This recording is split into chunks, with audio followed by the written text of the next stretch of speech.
Hey geeks, welcome to Game 8.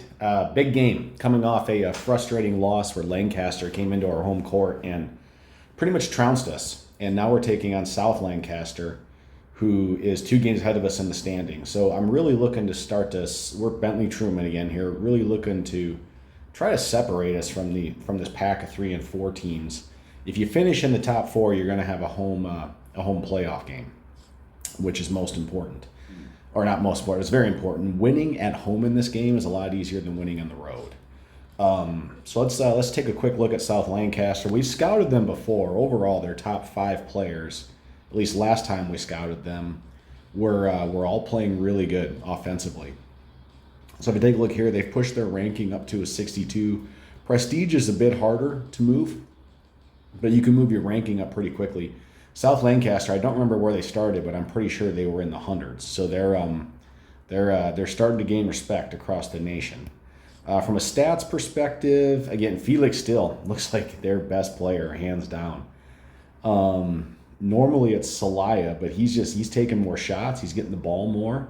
Looks like they're really running their offense through him, which is interesting. And then, I mean, he's also has 10 assists. He's just playing all around good basketball.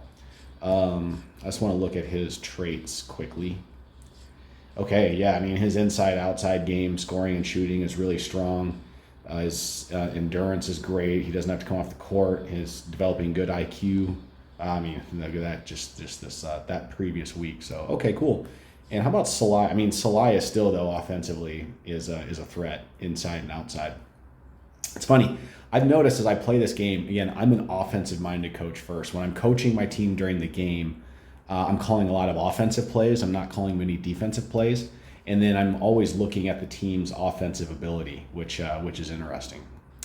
Okay, I think that's really all I need to check. I just want to look at their big guy, too, to see how much I need to worry about inside. So, yeah, I mean, decent scoring and strength, but I think they're an outside first team, you know. So I think that's where I want to put most of my focus is defending the outside.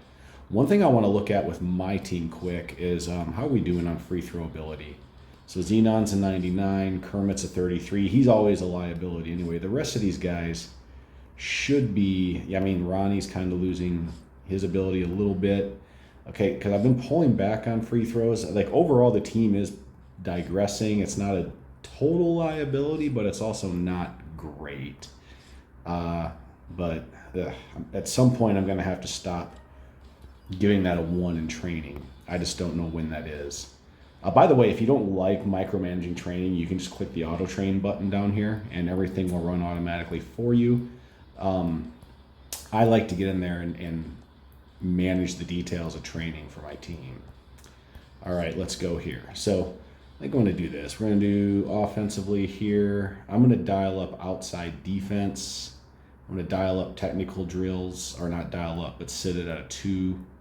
I'm going to keep free throws at a 1. So right now we'll do this.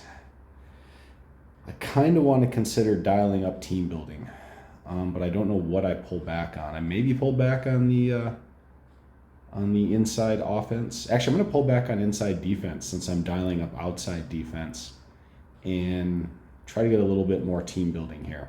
So again, this is why I wish our team chemistry was a 15, 16, 17 or above, because then I could actually take this extra point and put it towards athletic drills or conditioning or maybe even free throws for a week.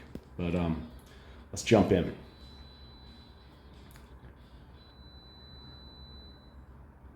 Okay, I mean, we gained a point in chemistry. Our practice notes going into week 8. Again, a catastrophic week of practice. At least we had one guy get practice well enough to get practice player of the week. The team does seem frustrated with each other. Shooting and inside defense we pulled back on. Strong practice for Ronnie, Kermit, CJ, Trent. They all pulled back. We're not showing good team focus during technical drills. We did improve our team rebounding. Interesting. And then our level of emotion is elevated for this week's game. So, okay. So let's see what kind of impact that has for us.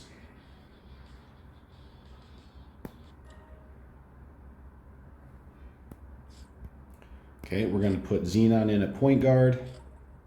Kermit at center. We're going to play. Ronnie has a strong week. Look at that. Yeah, across the board. His shooting and inside defense regressed, and his agility, but everything else looks like it's progressing nicely. Cool. So what I'm going to do, again, I'm going to go inside first. I'm going to go a normal pace. I'm going to not push the pace a little bit because I don't want them. A faster pace can kind of maybe allow the other team to start to get into a mindless rhythm offensively, and they seem like they have a good offense going the way it is. I'm not going to run much of a zone. I'm actually going to zero out box and one right now because I don't want to open up either Celaya or Felix as they are both playing really well, but I am going to pressure them. We're going to put some pressure on them and see how they handle that. Try to take advantage of the defensive talent on the team. Okay, who they got starting? Ferdinand. They got JR, who's a three-point shooter. And then they got Dawkins jumping. So I figured Kermit would win that tip. Dawkins isn't as tall as their traditional center, Neil Baldwin. All right. Dang, 3-second violation on Kermit. That is not a good way to start the game. All right, let's see how our outside defense focus works. They set up a play for Felix. Okay, nice. Okay, looks like but an offensive board.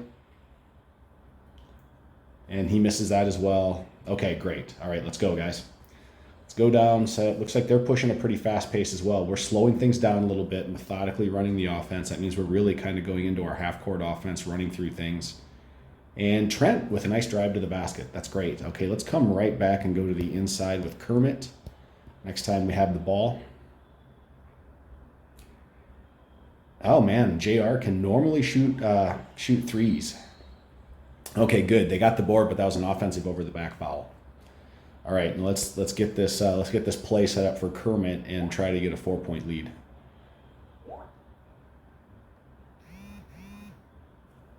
Oops. Get that out of there. Nice. Okay. Let's complete the 3-point play, and then we're going to come. We've done an attack and an inside on our last 2 plays. So in the spirit of mixing things up and not becoming too predictable, let's get an outside play. And the next time we get the ball, we're going to call it an outside shot Trent Athens. Okay, they set up a play for Celaya. He's on the inside. See, Celaya can score on the inside or the outside. Looks like I got another Skype message coming in here too. Hopefully that doesn't disrupt us too much. All right, we're setting up the outside for Trent. Okay, we execute the play, and the pass is from Xenon, who's a great passer. That's great. That's going to improve the that improves the ability for the shot. And look at that. Now Trent's got the flame. That means he's getting hot. So we're going to come right back and let him drive to the hoop. Let's just keep going at him, especially because JR's in there defensively. If they try to man him up with JR, he's not a good defender. Again, this is a coaching sim, so part of being a good coach is knowing your opponent, scouting the opposing team. Again, I've played this game so much and I developed it, so I know these players inside and out. But for you, if you really want to get the most out of this and have fun with it, I'd suggest really get in there and studying the team. Oh, they forced a 10-second violation on us with the press. Not great. Okay, they're looking to go with an inside offense. How are we doing with fatigue? 88, 92, 91. We're fine. Okay, so guys, I'm not getting fatigued. Let's get an attack offense to Trent. This is a big one here because they pulled within 1. Okay, we execute it. Good, that's Xenon with another nice crisp pass, and Trent pulled up for the mid-range jumper and hit it. All right, let's get Xenon involved, and I don't care how it is. I just want him to take the next shot.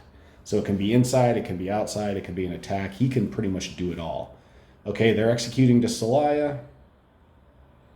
Ooh, CJ blocked him. Great. Okay, let's see. Okay, we're going to do an outside offense. So we're looking to get an outside shot to Xenon. Okay, we execute it. Nice. Pass from Trent. Nice little mid-range jumper, and he misses it. Okay, that's all right, guys. Let's go right back. Trent's still hot, so let's just get him the ball. Let's let him attack the basket again. You want to mix up who you call plays for as well too, because if you call plays to the same guy too often, the opposing team's going to pick up on that, and they're going to become more effective at defending it. Especially Little York, because they're such an intelligent team, but all teams will adjust to that. So Trent this is Trent's best game of the season. We needed this out of him. This was an important one. Not that it's over yet. It's only it's still a one-score game with 3 minutes to go. They're really feeding it to Celaya. And he might tie it up with this free throw. All right, how are we doing with energy? Man, I don't want to call a timeout because Trent is in the zone, and I want to keep him in the zone. And timeouts are going to take both. Sometimes you'll see flames or snowflakes up here, which shows you the team overall is hot or cold. But timeouts will take players and teams out of whatever the zone or the cold spell that they're in, whether it's a flame or a snowflake. All right, let's get Trent the ball again. Looks like they could potentially take the lead on us here. I want to go to the hot hand to try to stay in the game. All right, that's 2 fouls on Ronnie. Dang, okay. Let's see what we do here. Let's get it to our shooting guard. Okay, he's going to be driving to the hoop. He's had good success with that today. Okay, we execute it. Maybe we even get a foul drawn on this. Yes, and he hits it. See, this is Trent when he's on, he can play like this, and he's a really good scorer, really good shooter, really good scorer. He's driving to the hoop particularly well this game. Okay, we're trapping him. That's a foul. It's all right. We could get a little aggressive with that. Let's just go to normal aggression now. I don't want to press or trap too much. Okay, good. That's a foul on them. So that's their 4th. So each team, when they commit their next foul, the opposing team is going to be in the bonus. All right, let's see. We're just doing a little pass to Trent again. He's taking a 3. Misses it. His drives have been on today, but his outside shooting a little off. Fortunately, Kermit is down below cleaning up the boards like we need him to. Okay, just normal aggression. I don't want to mess with traps or presses right now. Don't want to commit any unnecessary fouls, give them cheap points at the free throw line. Again, ABC, always be coaching. You got to always be coaching. All right, so everyone, they're a little tired. My big guys are, but I'm going to keep them in there. And let's see what happens. So we're tied with 34 seconds. We're going to do another attack offense. It's going to Trent again. Okay, he's had good luck with this, and he hits it. Nice. This has been his day. 14 of our 19 points have gone through our shooting guard. Dang. And Ronnie just fouled out. Okay. So we're going to be allowed to make substitutions. Unfortunately, we're going to be a man down with no Ronnie. So what I'm going to do is I'm going to bring Vaughn in to run the point because that's what he does well. I'm going to slide Xenon down to the 2, and we're going to let Trent play the 3. And we're going to roll with a lineup like this. CJ is actually getting tired. We're going to let Omar come in and play. Xenon has 2 fouls, which that isn't great. We don't want this game to go to overtime because playing without Ronnie and potentially Xenon would be difficult. We're going to pull back on the full court press, half court trap, and then the rest of this I'm feeling pretty good about. Okay.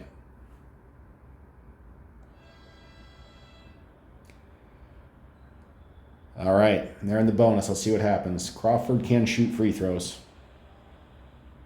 Yeah, tied it up. Okay. I should probably be micromanaging who takes this shot, but I'm not. I'm going to let the offense run. Typically, a good coach might want to make sure his best player shoots the ball. Okay, that's great. So we're in the bonus. Another foul by JR. And Vaughn is shooting. Great. He hit them both. And that's it. So he hit them both with no time on the clock. That's outstanding.